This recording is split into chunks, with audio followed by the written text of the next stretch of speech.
Hello friends, welcome to a new video. Today's video we will talk about how to extra dim your screen in Redmi mobiles. Before proceeding further, if you are the first on the channel, please subscribe the channel and like the video and also press the bell icon. So let's start. First we have to go to the settings in Redmi phones. Click on accessibility. Here you can see the option extra dim. It can dim your screen beyond your phone minimum brightness.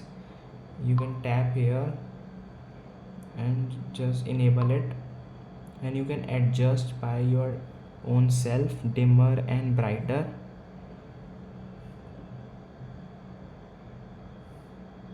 You can see here you can adjust it.